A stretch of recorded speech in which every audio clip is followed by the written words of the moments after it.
नंदिनी वर्मा जी, मथुरा से। महाराज जी, आपके चरणों में कोटि कोटि नमन। गुरुदेव, क्या आप उस क्षण का वर्णन कर सकते हैं जब आपको आध्यात्मिक ज्ञान या जागृति की गहरी अनुभूति महसूस हुई, जब आपको सच में लगा कि श्री जी ने आपको साक्षात दर्शन दे दिए, उनका अनुभव करा दिया? उस अनुभव के लिए आपको क्या जरूरत है? इस पर चर्चा करो। ये कोई मिठाई की दुकान की मिठाई का थोड़ी है। अगर उसका भी स्वाद बताए तो बोले मीठी है, बोले कैसी मीठी है, बोले खा के देख लो, आएगा ना। ये अध्यात्म अनुभव गम्य भजन जय संता, ये कोई प्रदर्शन की वस्तु है क्या? ये कोई छाप मारने की थोड़ी वस्तु है। नाम जप करो, भगवद आश्रित रहो, शास्त्र संयम के अनुसार बर्ताव करो, तुम उन्हीं के हो, उन्हीं का अनुभव कर लोगे। वो जो सुख है, जो अनुभव है, वो वाणी से वर्णन ही नहीं किया जा सकता। अनिर्वचनीयम प्रेम स्वरूपम, सूक्ष्म तरम अनुभव स्वरूपम। वो अनुभव गम्य है, वो वाणी का विषय थोड़ी है। बस सबसे बड़ी बात है हृदय में लौटने की चाह हो जाए, अपने घर चलना है, अपनी स्थिति में आना है। बहुत मेला देख लिया, त्रिगुणात्मिका माया का बहुत मेला, अब हमें अपने प्रभु चाहिए। ये बात जब आ जाती ना, इसे शास्त्रीय भाषा में मुमुक्षुता कहते हैं, भक्ति भाषा में भगवत प्राप्ति की चाह लालसा कहते हैं। ये लग जाए तो फिर स्वाद बताने की जरूरत नहीं, आगे आगे कदम कदम पर स्वाद ही स्वाद परमानंद में प्रभु का है। तो ये वाणी का विषय नहीं है, बस लगन लग जाए। और लगन तभी मानना चाहिए लगी है जब विषय भोग निद्रा हंसी जगत प्रीति बहुबात ये सुहाई न देने लगे। नारायण हरि भजन में ये पांचों न सुहात, विषय भोग निद्रा हंसी जगत प्रीति बहुबात। नहीं खान पान ते भावे है, नहीं कोमल वसन सुहावे है, सब विषय लगे ते खारा है, हरियासिक का मग्नारा है। भगवत प्रेमी व्याकुलता पूर्वक जब भगवान में चित्त जोड़ता है, तो एक भृंगी नाम का कीड़ा दूसरे कीड़े को अपना चिंतन करा के बिना शरीर बदले भृंगी बना देता है। तो भगवत चिंतन करने वाला महात्मा भगवान, वो चाहे पैंट शर्ट में हो, चाहे स्त्री शरीर हो, चाहे पुरुष, इनके विभाग नहीं। पुरुष नपुंसक नारीवा जीव चराचर कोय, सर्व भाव भज कपट तज मोहि परम प्रिय सोय। वो परमात्मा स्वरूप ब्रह्मविद ब्रह्मवि भवति, वो स्वयं भगवत स्वरूप जानत तुम्हें तुम्हें हो जाए। अब वो जो आनंद है वो वाणी से वर्णन करने वाला नहीं है। मुंह का स्वादन हुआ, वाणी की सामर्थ्य में, देवर्षि नारद जी कहते हैं मुंह का स्वादन, वो अनुभव में है। उसको अनुभव से ही, अगर आप वाणी का विषय बना दिए तो है ही नहीं। वाणी ने देखा नहीं और नेत्रों में वाणी नहीं, वाणी ने देखा नहीं और नेत्रों में वाणी नहीं, तो बात केवल अनुभव की आती है। लौकिक सुख को भी आप प्रमाणित नहीं कर सकते। किसी भी भोग सुख को कैसा लगा, अच्छा लगा, नहीं कैसा लगा, बहुत सुखद लगा, नहीं कैसा लगा, तो तीसरा वो प्रश्न होगा आपका कि आप उसको भोग के देख लीजिए। ये परमात्मा आनंद जहां मन और बुद्धि की पहुंच नहीं है, राम अतर्क बुद्धि मनबान, वहां ये स्थूल वाक्य इंद्र से क्या उसका, बस ये कि उसका गुणगान करो, नाम जप करो, वो कृपा करे तो आपके स्वाद में आने लगेंगे। सोई जाने जे देव जनाए, तुम्हारी कृपा तुम्हें रघुनंदन, जाने भगत भगत वचन। ये जरूर है कि इस मार्ग पर जो चल पड़ा और सही लक्ष्य की तरफ बढ़ा, तो फिर दो नहीं रह जाते। जब मैं था तब हरि नहीं, अब हरि है। अगर समझ सको तो समझ लो। लाली मेरे लाल की जित देखूं तित लाल, लाली देखन मैं चली तो मैं भी हो गई। तो ये जो, अब वो बाड़ी का विषय नहीं। जी श्री नरेश तिवारी जी। राधे राधे। पूज्य चरणों में कोटि नमन। महाराज जी, आत्म तत्व और परमात्म तत्व में क्या अंतर है? कोई अंतर नहीं। जब तक हमारा अज्ञान नष्ट नहीं होता, तो आज के इस सत्संग में वर्णन था, जीव अनेक एक श्रीकंता। जीव अनेक हैं और श्रीकंत भगवान एक हैं। योगी जन उन्हीं भगवान को परमात्मा कहते हैं, ज्ञानी जन उन्हीं को ब्रह्म कहते हैं, भक्त जन उनको भगवान कहते हैं, प्रेमी जन उनको अपना प्रीतम कहते हैं। जैसे 1000 घड़ों में 1000 सूर्य दिखाई दे रहे हैं, जब तक हमें सूर्य का असली पता नहीं, तब तक हम उन प्रतिबिंबों को देखकर ये कहेंगे कि 1000 सूर्य हैं। जैसे घड़ों के नाश से सूर्य में कोई भी प्रभाव नहीं पड़ता, प्रतिबिंब अंतर ध्यान हो जाएगा। जिनका पड़ रहा था प्रतिबिंब, ठीक बिल्कुल ऐसे ये घड़े हैं, इनमें अलग अलग नाम रूपों से संबोधन किया जाता है। अमुक अमुक वो शरीर और शरीराभिमान के कारण नहीं, सब में एक ही तत्व विराजमान है। जब तक उसका ज्ञान नहीं होता तो उसे जीव कहा गया है, जीवात्मा, देहाभिमान के कारण। और जब देहाभिमान ज्ञान के द्वारा निवृत्त हो जाता है तो वही शिव हो जाता, शिवोहम, वही परमात्मा है, दूसरा कोई नहीं। जैसे समुद्र और तरंग भेद करके वर्णन किया जाता है, वायु विकार का नाश हुआ तो तरंग नाम की कोई वस्तु नहीं, समुद्र ही समुद्र है। बिंदु जब तक सिंधु से अलग है तब तक बिंदु है, और जब सिंधु में है तो सिंधु भी बिंदु रूप में स्फुरित हुआ था, वही बिंदु सिंधु रूप में स्थित हो गया। समझ रहे हो? एकोहम बहुश्यामा मत्ता परतरम नान्यत किंचिदस्ति धनंजय। वही आत्मा है, वही परमात्मा है, वो एक है, अनेक रूप से भास रहा है। जड़ चैतन्य विविधता, ये उसकी माया का। जैसे 1000 घड़े, 1,00,000 घड़े, तो 1,00,000 सूर्य, ये भ्रम से। सूर्य एक है, उसका प्रभाव, उसका प्रतिबिंब लाखों रूप में दिखाई दे रहा है। इस शरीर रूपी घड़े में उस चैतन्य घन परमात्मा का जो अंश है, वो पूर्ण का अंश है ना, तो पूर्ण ही है। पूर्णमेवा वशिष्यते, जो पूर्ण का अवशेष बचता है ना, वो भी पूर्ण ही है। पर जब तक देह भाव है, अर्थात हम अपने स्वरूप को भूलकर मन और 5 ज्ञानेंद्रियों के साथ विषयों का भोग करते हैं, विषयों में विचरण करते हैं, तो नानात्व तो सत्य भासता है, तब तक वो अनेक है। जड़ है, चैतन्य है, दुरात्मा है, महात्मा है, उत्तम है, अधम, पर ये सत्य नहीं है। जैसे हमारा स्थूल शरीर सोया हुआ होता है और स्वप्न में मात्र केवल मन होता है, उस समय वही मन शत्रुवन, मित्रवन, पदार्थवन, अनुकूल, प्रतिकूल, दुखद, सुखद, वो ही बन जाता है। कुछ नहीं होता स्वप्न में एक मन के सिवा। जो अध्यात्म को जानते हैं जानते हैं, स्थूल शरीर वहां सोया, बिल्कुल भान नहीं है।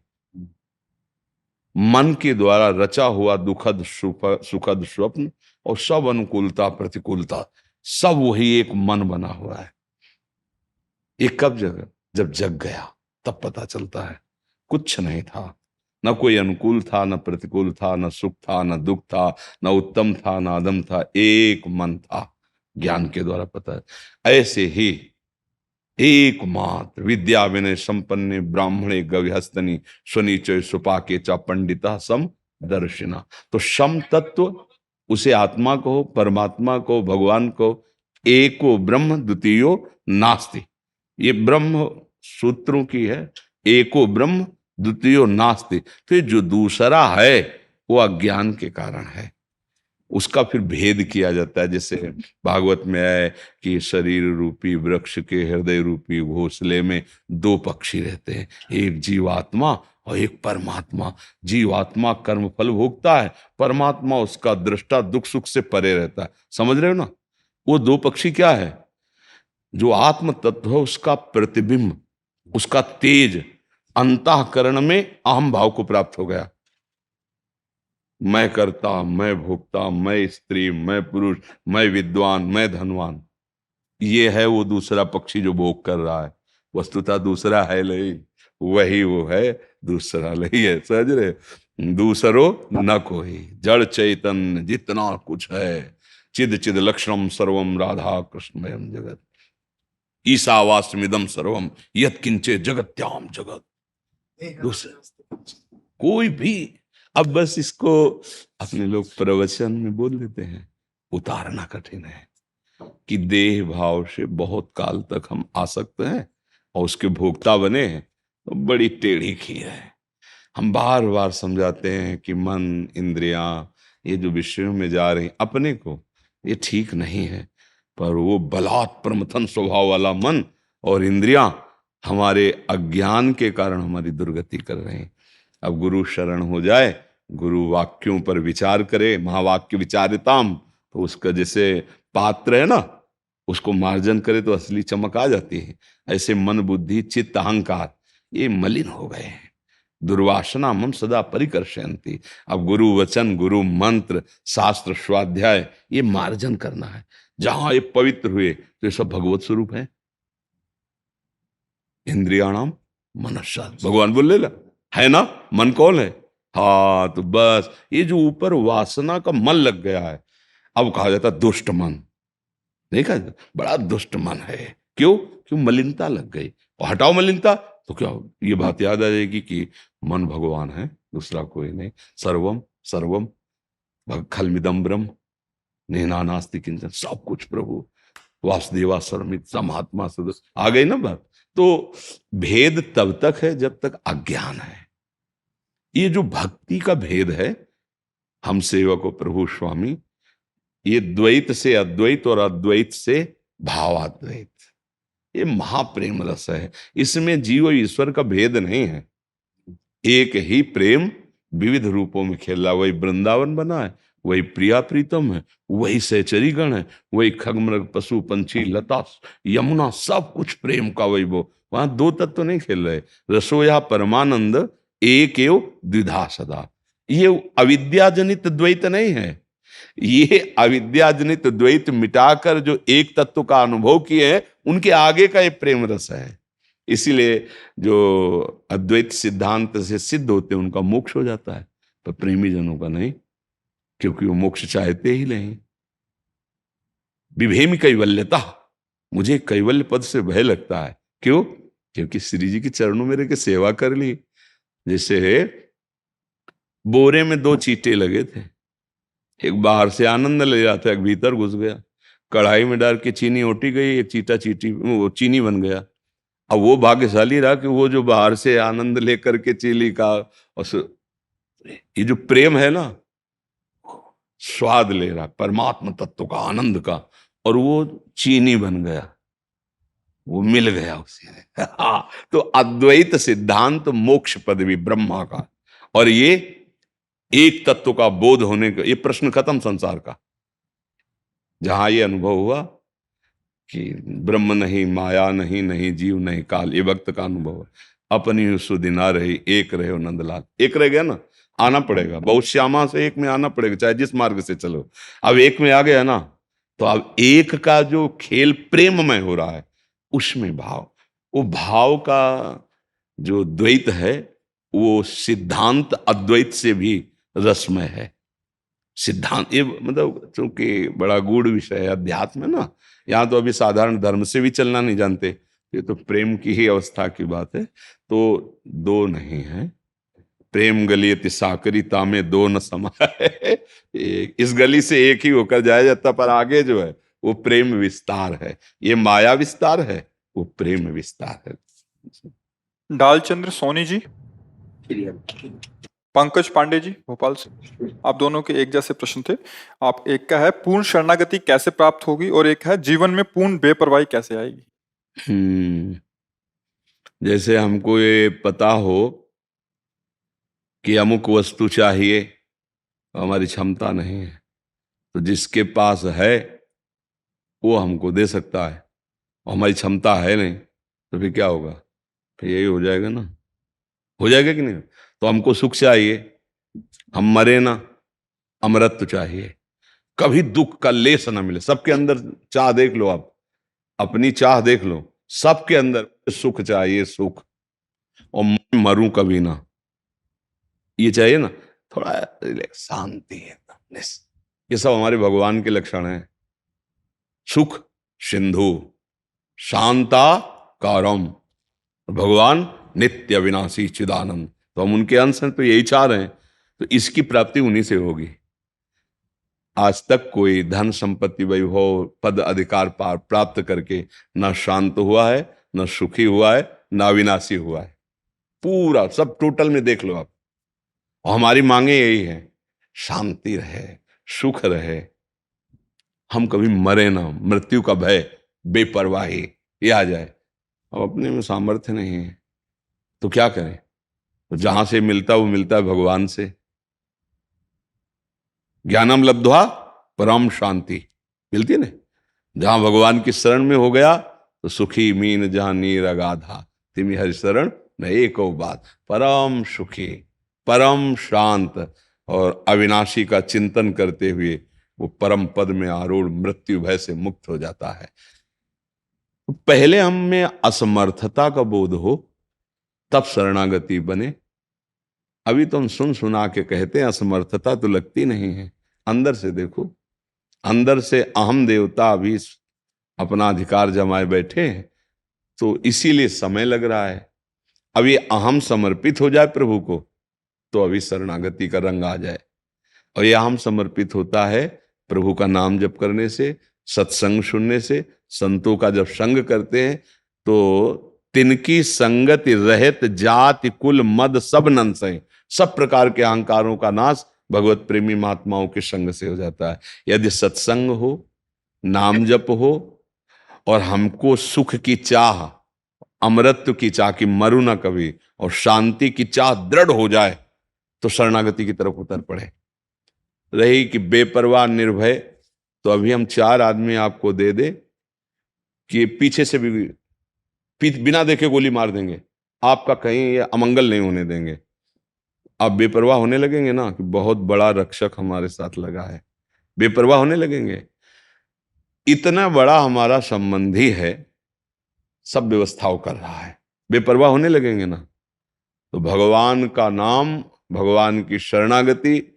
अम्बरीश जी को पता नहीं था कि सुदर्शन चक्र हमारी रक्षा में है। दुर्वासा जी ने जे हुई कृत्या पैदा की थी, सुदर्शन प्रकट हो गए, कृत्या को भस्म करके दौड़ाया दुर्वासा को त्रिभुवन में।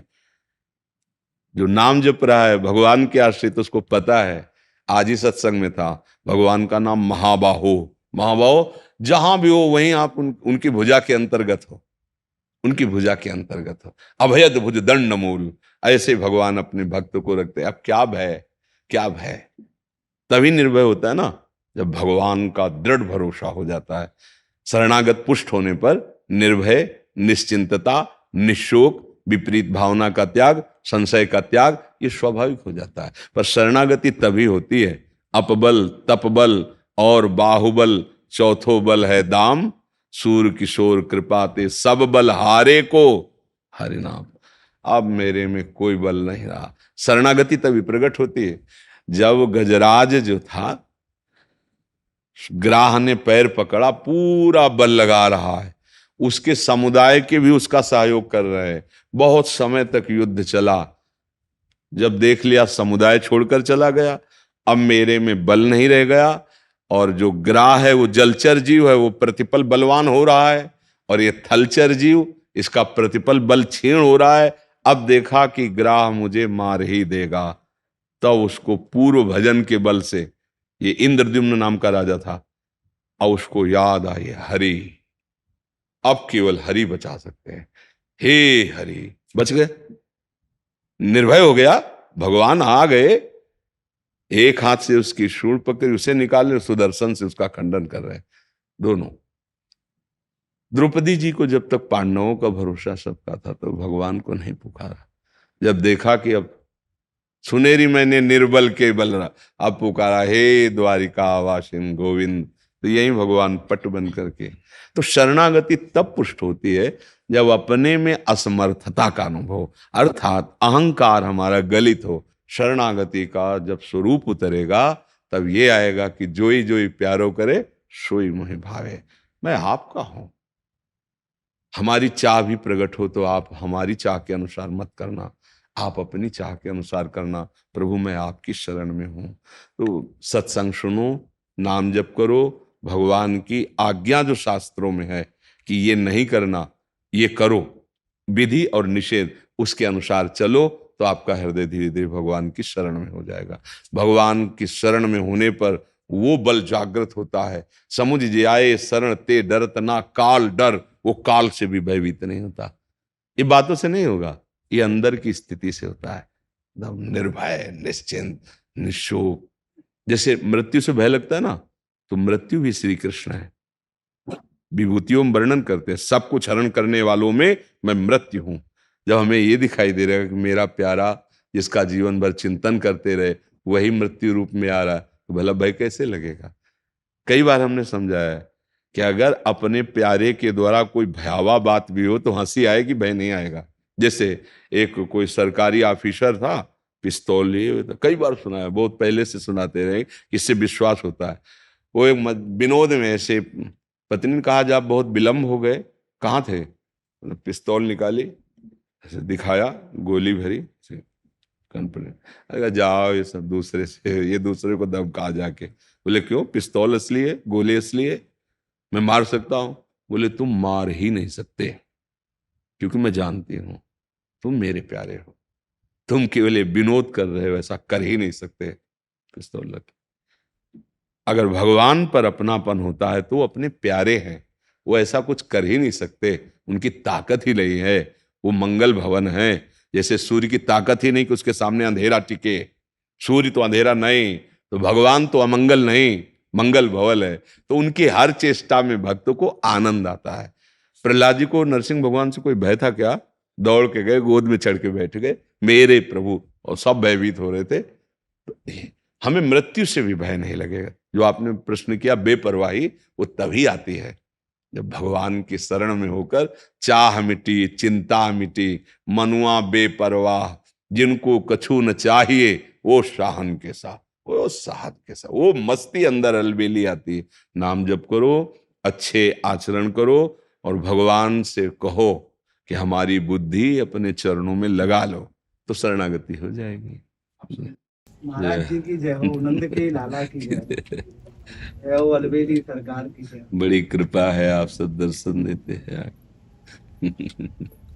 धन्यवाद, धन्यवाद। आपने बाबा ब्रज को स्वरूप बदल दियो। आप सब ब्रजवासियों की कृपा से, हमारी कोई ब्रजवासी निहाले आपको देख के, आपके स्वरूप को देख के, ब्रजवासियों के प्रति लोगों को भाव बदल दियो आपने।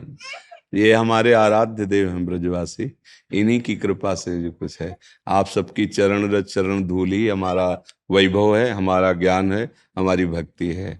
आपके लिए हृदय से भाव निकले बाबा। ये इसीलिए हम आपको दिखाई भी दे रहे, नहीं तो मरे हुए हमें, हमारे में सामर्थ्य नहीं। आप सब आशीष दे रहे ना, इसीलिए चल रहे। हमारे यहाँ ठाकुर जी को नंद लाला ते के बात कहे में ब्रजवासी लोग, तो वो भाव मन में आ रहा है जी, कि ऐसे नहीं हम चाहने वाले। जी, जी, कि आज तुम्हें कल और कुछ हमें जी, जी, जी, फेंके दे आंख निकाल दो, जी, जो दूजे की ओर लखे सो लखा में। जी, जी, लाख मिले तुमसे बढ़कर, तुम ही को सहे तुम ही को सराहे, जी, और जब तक ये प्राण रहे तन में, जी, तब तक हम प्रेम को बाबा आपके संग नातों निभाए। लाडली लाल की अभिमान है बाबा हमें आप पे, गुरूर है। और एक बात कहीं घमंड ना करना चाहिए, पर सब ब्रजवासी ने आपके ऊपर घमंड है बाबा। बस ये सुरक्षित बना रहे। आपकी कहीं श्रद्धा में कभी हमारे ऐसे आचरण न हो जिसमें ठेस पहुंचे, आप ही सब कृपा करते रहिए। बोलो नंद के लाला की जय। नंद बहुत आनंद की बहुत सुख मिला आपके दर्शन से, बहुत सुख मिला। धन्यवाद, धन्यवाद। जय जय श्री जय जय। दंडोत महाराज, दंडोत पतित पावन। जय। बोले नंद के लाला की जय, नंद बाबा की जय। बाबा हमें तो आप में नंद बाबा के दर्शन हो में, और ऐसो पतो ना कौन सो पुण्य है, 10 साल पहले आपके दर्शन करे, जी बाकी बाद में पतो ना नंद बाबा आज कृपा कर रहे हैं। धन्यवाद। बाबा इतना आनंद आयो, जी। आपके दर्शन करके मन तृप्त हो। एक बार घूमते हुए चाहूंगा। वैसे तो आप आशीष दीजिए क्योंकि आपके चरण दास हम हैं। हाँ हाँ बाबा प्रभु। मैं तो सत्य बता रहा हूँ, आप में नंद बाबा के दर्शन हो में, नहीं, और नंद बाबा जितना लाड़ किशोरी जी ये कर सके और कोई ना कर सके। सुख से खेलती वही किशोरी सी से नंद बाबा ही लाड़ करते हैं। तो बाबा आप तो साक्षात नंद बाबा हैं। बड़ो आनंद भयो आपके दर्शन करके, ऐसो मन तृप्त पैरो जैसे मान लो गोलोक में ही बैठो हुए हो। बहुत आनंद आया। ये आपके नंद के से- लाला की जय, नंद बाबा की जय, दाऊ से दयाल की जय। सी हरिद्वार धन्यवाद धन्यवाद। श्री हरिहंत जय जय जय गिरिराज की बाबा। जय गिरिराज जी। जय श्री राधे। जय श्री राधे जय श्री जय श्री जय हो गोवर्धन नाथ। धन्य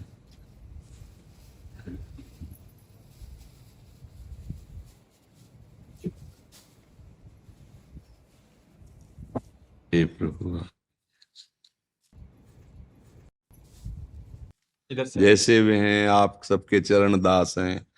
बस आप अपनी एक कृपा दृष्टि बनाए रखे कि आपके हृदय में कभी कभी आ जाए कि मेरो बाबा, बस इसलिए हाँ हम यही अपना सौभाग्य वालते हैं कि आप ब्रज, हाँ आप ब्रजवासी केवल माने कि मेरो बाबा, बस हम हमारा सब काम हो गया।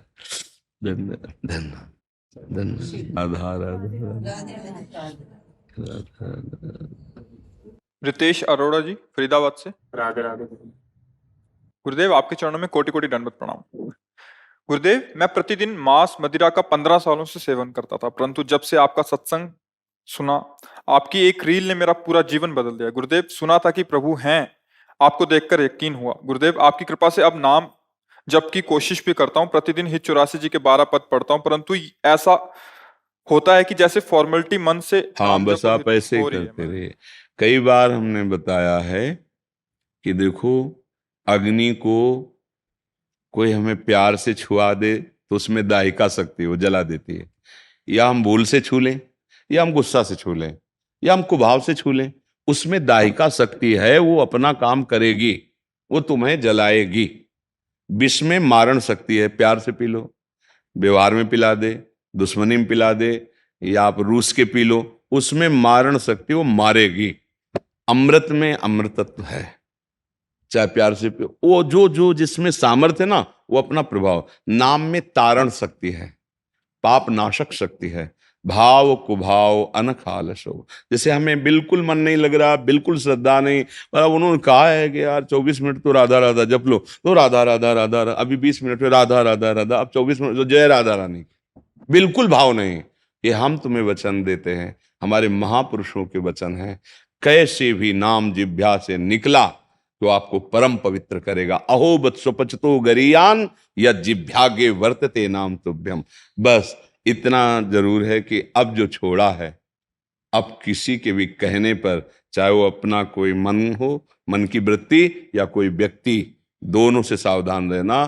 तो पीछे जो हुआ है वो ठाकुर जी बड़े कृपालु, अहम तो हम सर्वपापेभ्यो मोक्षयिष्यामि, वो पवित्र कर देंगे, पर अब आगे ना हो, सावधान रहना। नाम जप करो, मन तो जैसे जैसे पवित्र होगा तब प्रभु का आनंद आएगा, अभी तो जलाएगा। तो ऐसे व्यक्तियों से बचो और ऐसी वृत्ति से बचो, अंदर की भी वृत्ति से, और नाम जप करो और अच्छे आचरण करो। इसी जन्म में भगवान कृपा कर, घोर पापाचारियों को भी महात्मा बना दिया भगवान नाम ने, इतिहास साक्षी है। तो अपने लोग निराश तो हो ही नहीं सकते। अगर हम मान रहे हैं कि आज शाम तक हमारी शरीर पूरा हो जाएगा, अभी आप साधुसंग कर रहे हैं और राधा राधा राधा, सच्ची मानना, अगर आखिरी श्वास में राधा निकला तो सीधे परम पद है। और अगर जैसे अभी हम राधा बोला और शाम के शरीर छूटा और बीच में हमसे कोई कर्म गलत नहीं बन पाया तो भगवत प्राप्ति हो जाएगी। इसीलिए जैसे कोई मरणासन में है ना, वो घंटा 2 घंटा 4 घंटा बाद भी मरे, पर आप सुना दें उसे राधा राधा, तो उसके द्वारा कोई असत क्रिया नहीं हो सकती, क्योंकि मरणासन में वो भगवत प्राप्ति। नाम देखो प्रमाण सहित है। अजामिल ने अपने पुत्र को बुलाया था, उसका नाम नारायण रखा था संतों की प्रेरणा से, तो वो भगवान का चिंतन नहीं कर रहा था, भगवान के भाव में नहीं था, वो पुत्र को बुलाया था नारायण, तो भगवान के पार्षद आ गए और उसको परम पद का योग बन गया। पुत्र के बहाने नारायण पुकारने से पर, तो आप तो जानबूझ के ले रहे हो राधा राधा नाम, आपका कल्याण नहीं होगा कैसे है। बस ये जरूर है कि इस नाम के बल पर हम और पापाचरण ना करें, फिर ये गलत प्रयोग हो जाएगा, फिर मतलब नामापराध बन जाएगा, फिर आपकी बुद्धि भ्रष्ट हो जाएगी। इसलिए बड़ी कृपा है और धन्यवाद के पात्र आप हैं, क्योंकि आपने बात मानी। हमारी बात ही तो है ना, आप जैसे आपने बात मानी, भगवान आपको सद्बुद्धि दे, आपका स्वास्थ्य ठीक रखे, आप भजन करके भगवत मार्ग में आगे बढ़े। ये आपके लिए ही नहीं, सबके लिए हमारी भावना रहती है। अब बात ना माने तो फिर हमारा क्या बस, हमारा बस तो यही ना, आप बात मान गए, आपका मंगल हो जाएगा, आपका कल्याण हो जाएगा। तो धन्यवाद के पात्र आप रहे, हम तो बोलते ही रहते हैं, जो मान ले सो मंगल हो गया। तो मानने वाला धन्यवाद का पात्र है कि आप मान गए और आपने कदम परमार्थ की तरफ, सत्य की तरफ, अच्छे आचरणों की, तो आप सुखी हो जाएंगे, आप प्रसन्न, और आप सुखी हो गए, आप सुधर गए, तो हमारे जीवन की यथार्थता यही कमाई है कि इस संसार में हमारा जन्म हुआ है, तो इसी संसार में जो हमें मिला है वो सबको बांटो। बांट के एक दीपक से अगर करोड़ दीपक जल गए तो पहले वाले दीपक में कोई फर्क पड़ता है क्या? बस अब ये हमारा जो भाव है वो आप स्वीकार करेंगे तभी आप पर काम करेगा। ये वो नहीं कि ये वो ले लो जाओ, ये आप स्वीकार करें।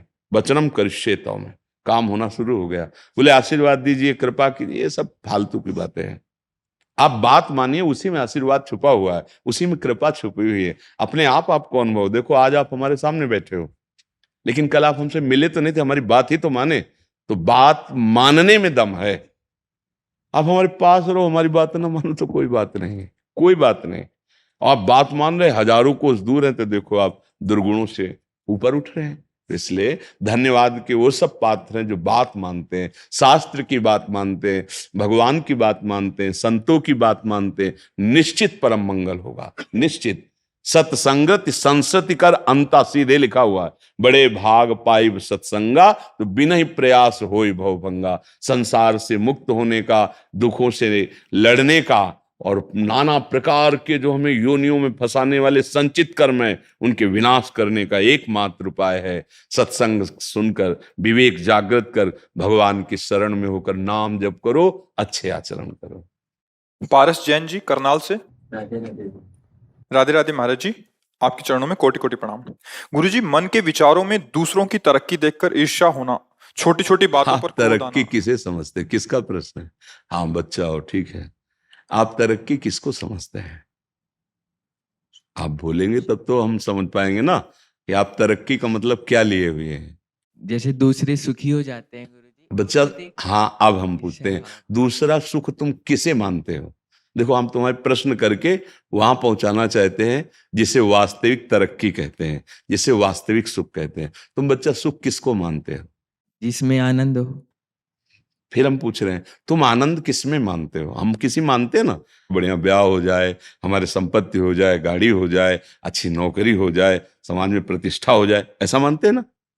यही तो मानना है ना। हाँ बच्चा, ये लौकिक सुख जो है, मायाकृत जो सुख है, वो पुण्य के प्रताप से मिलता है।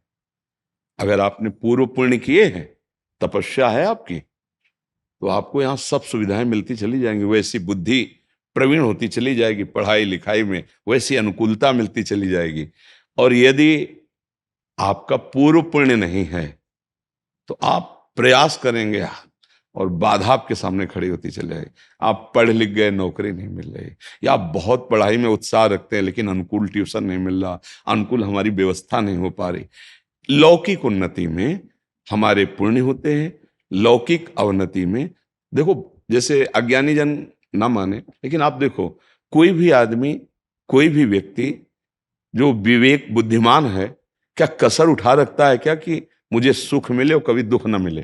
कोई कसर, आप बोलो, सब चाह रहे हो ना, तो है ना कोई जो मुझे जबरदस्ती दुख देता है? वो मेरा कर्म है, वो मेरा कर्म है।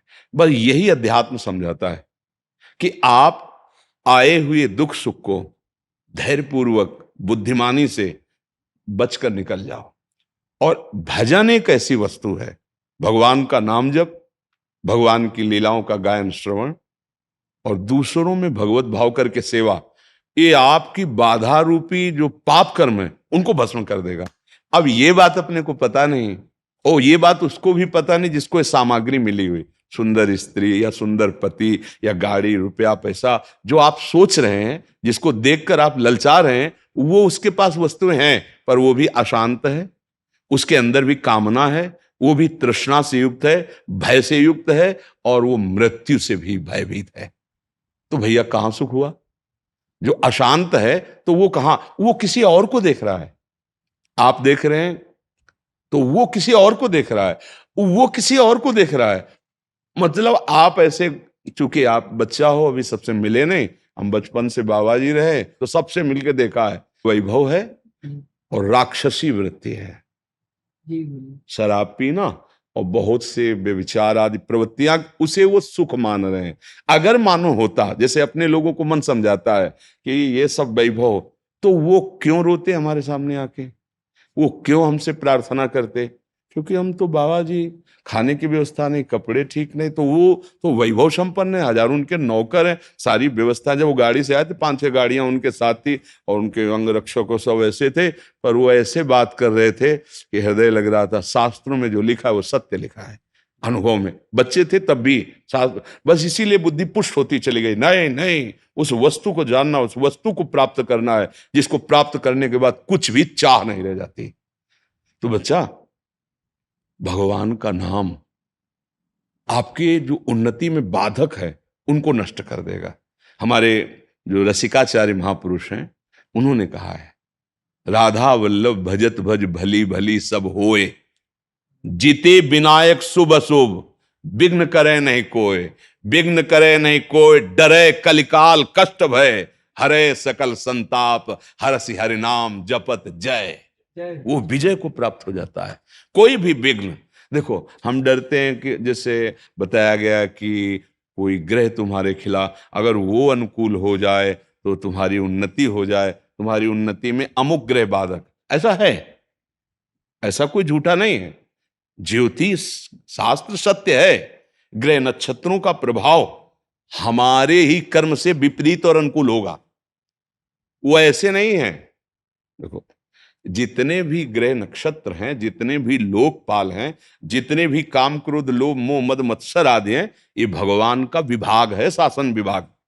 आप अभी कानून के, अभी आप देखो कानून के अनुकूल चलो ना तो आपका सहयोग करेंगे, और कानून के प्रतिकूल चलो तो वही थप्पड़ मारेंगे, नहीं मारेंगे। तो जितने भी शनिचर ग्रह शुक्र जो भी है, जिते विनायक शुभ अशुभ, अब आप भगवान की शरण में होकर नाम जप करते हो, धर्म से चलते हो, तो सब उल्टा जगह में बैठे हो, सब उल्टा ग्रह में बैठे हो, फिर भी कुछ नहीं बिगड़ सकता। हाँ, गोस्वामी जी ने कहा है, तुलसीदास, जान की नाथ सहाय करें तब कौन बिगाड़ सके नरते रहो। हमारे यहाँ हरिवंश महाप्रभु ने कहा, द्वादश चंद्र कृतस्थल मंगल पूरा पद है, और आखिरी पंक्ति में कहा है, जो पे कृष्ण चरण मन अर्पित तो करी है का नवग्रह रंक। ये बेचारे क्या करेंगे? जब बड़े का आश्रय ले लिया जाता है ना, तो हर जगह से ऐसे होता है, ले होता है। हाँ, अपने आप रास्ते, जीते विनायक शुभ अशुभ, विघ्न करे नहीं कोई, आपकी उन्नति आपके सतमार्ग पर। ये बात समझ कम आती है। अच्छा, आज जो पाप करते सुखी है, तो पूर्व का पुण्य हमारा संयोग कर रहा है, वो स्थायी तो है नहीं। जब खत्म होगा ना पुण्य, तो ये जो नवीन कर्म है और पीछे भी स्टॉक जो हमारा पाप का है, वो दोनों का जहां मिलान हुआ नष्ट हो जाएगा, चौपट हो जाएगा। बोले क्या? बोले गाड़ी में चल रहे थे, वो जरा सा एक्सीडेंट हुआ, आग लगी, और उसी के अंदर मैं गाड़ी सहित, अब आप विचार करो, नष्ट हो गया ना सब कमाई और सब वैभव सब। जब जीवन ही न, पाप कर्म कभी किसी को बख्शता नहीं है, अधर्म। तो बच्चा, माता पिता की आज्ञा में रहो, जितना बने राधा राधा जपो और मन लगा के पढ़ो। अगर आप ब्रह्मचर्य रहोगे तो ब्रह्मचर्य में इतनी सामर्थ्य है कि एक बार जो सुन लिया गया वो जीवन भर याद रहा है। अब तो इतनी औषधियां, इतना सब शरीर पीड़ा में है, तो एक बार बोला, बस कभी भी जीवन में सुन लेना, स्मृति जागृत हो जाती है। हम जो बार बार पढ़ते हैं याद नहीं होता ना, उसका कारण ब्रह्मचर्यहीनता है। देखो अभी नई अवस्था है, हम तुम्हें नियम बताते हैं। सुबह सूर्य उदय के पहले उठो, जल पियो, पानी रख लो, अनुकूल करो उसे गर्म इतना कि आराम से वज्रासन में बैठना जानते हो? ये इसके द्वारा बहुत से विद्यार्थियों को लाभ मिलेगा अगर आप ये इस बात को सुने। वज्रासन जानते हो? नहीं जानते? घुटनों के बल बैठना वज्रासन कहा जाता है। घुटनों के बल जैसे ना बैठते, दोनों पैर घुटनों के बल, उसमें बैठकर धीरे धीरे राधा राधा नाम जप करते हुए 10 मिनट में जल पियो, आराम आराम, फिर टहलो, शौच स्नान करो, फिर इसके बाद 30 मिनट व्यायाम करो। ये सब सूर्योदय के पहले हो जाना चाहिए। कुछ दंड बैठक, कुछ उछल कूद, आसन, प्राणायाम, व्यायाम, और सात्विक भोजन, सतोगुणी भोजन। ये जो आजकल चला है ना बाजार का पिज्जा बर्गर, ये सब बच्चा, सब ये चीजें अपने लीवर को खराब करने वाली हैं। बहुत आधुनिकता फैल रही ना, ये नहीं नहीं, ऐसा नहीं। सात्विक भोजन जहां तक हो सके सात्विक भोजन पाओ। कभी ऐसे बच्चों का संग मत करो जो धर्म विरुद्ध आचरण सिखाते हैं, आचरण विहीन, वो समझ रहे हो ना, जैसे गंदी बातें, गंदे दृश्य, जो गलत तरफ ले जाए। हाँ, ऐसे बच्चों का संग न करो। और आजकल वैसे ऐसे मित्र मिलते ही नहीं है। हाँ बच्चा, तुम्हारी बात सही, तो देखो मिलते तो है ही हैं। हमारा तुम्हारा मिलन हुआ तो मित्र तो है ही है ना, शत्रु तो नहीं है ना। तो अगर खोजोगे तो जिल खोजा तिल पाया, है नहीं? तो सही सलाह मिल रही। तो अब ये भी नहीं कह सकते कि अच्छे मित्र नहीं मिलते, पर अच्छे मित्र बड़े भाग्य से मिलते हैं, और वो बड़े भाग भगवान की कृपा से होती है, और वो कृपा आपके ऊपर है। अब स्नान किया, स्नान के बाद व्यायाम किया, फिर कुछ मिनट बैठ करके, पहले तो था कि भाई संध्या गायत्री जैसा, तो अपने धर्मानुकूल। अब वो अगर मान लो बुद्धि नहीं काम करे तो राधा राधा राधा राधा राधा, थोड़ी देर प्रभु, माता पिता के माथा रख के प्रणाम करो, ऐसे नहीं। प्रातः काल उठ के रघुनाथा, मात पिता गुरु नाम। और भगवान को घर में सबके कुछ ना कुछ भगवान के स्वरूप होते हैं, प्रणाम किया, और फिर विद्या को समझो कि आप बहुत बड़ी तपस्या कर रहे हैं। एकांत में बैठकर जो आपका स्वाध्याय है पूरी तन्मयता से करो। आप देखो बढ़ते हो कि नहीं बढ़ते, शरीर स्वस्थ, संयमी पुरुष, और अपने जो कर्तव्य कर्म को, जैसे आप विद्यार्थी तो आपका वो कर्तव्य, नियमित रूप से आप अपनी दिनचर्या बना लो, आप खुद देखोगे कि जीवन कैसे उन्नति हो। जीवन उन्नति का तात्पर्य सत्य मार्ग में चलना, हृदय आनंदित रहना, वही देशभक्त हो सकता है, वही समुदाय को सुख प्रदान कर सकता है, वही लोगों को तार सकता है। संयम से नहीं है, अपना ही हृदय जल रहा है, तो फिर कोई पद कोई भी वो मंगलदायक नहीं होगा। इसलिए बच्चा उस उन्नति को मत देखो, इस उन्नति को देखो, धर्म पूर्वक चलो। और बिल्कुल हमारी प्रार्थना मान लेना, जब तक पाणी ग्रहण संस्कार ब्याह ना हो तब तक ब्रह्मचर्य पर दृष्टि रखना, और जब ब्याह हो जाए तो भगवान जैसे गृहस्थी के नियम बताए, फिर आप देख लेना गृहस्थी में भी रहते हुए आप तेजस्वी रहेंगे, आप बलवान रहेंगे, आप एक विवेकवान रहेंगे, आप समुदाय को ऐसे संग बना लेंगे जिससे सबका मंगल हो। हम आचरण विहीन बच्चे होते जा रहे हैं, धर्म विहीन होते जा रहे हैं, माता पिता गुरुजनों का अपमान करते जा रहे हैं, छोटे छोटे बच्चे गंदे नशे कर रहे हैं। अरे अभी तुम्हारा नवीन शरीर है, वो उत्थान को हो रहा है, तुम उसको पतन को ले जा रहे हो। गंदी बातें, गंदे नशे, मतलब स्कूल जा रहे हैं विद्या अध्ययन के लिए, विद्या का फल है विनम्रता, वो है ही नहीं। विद्या का फल है दुर्व्यसनों से बचना, और दुर्व्यसन बढ़ा रहे हैं। तो ऐसे बच्चों से, ऐसी आदतों से बचो, भगवान का नाम लो, उनके आश्रित रहो, फिर जो उन्नति होगी चिंता मत करो। अविनाशी के बच्चा हो, अगर उन्नति चाहे तो ऐसी उन्नति होगी कि भगवान के परम पद से बढ़कर परमेष्ठी पद भी ब्रह्मा का नहीं है, वो भक्तों को प्राप्त होता है। सबसे बड़ी उन्नति, ब्रह्मा भी नमस्कार करते भगवान के पद को, परम पद को।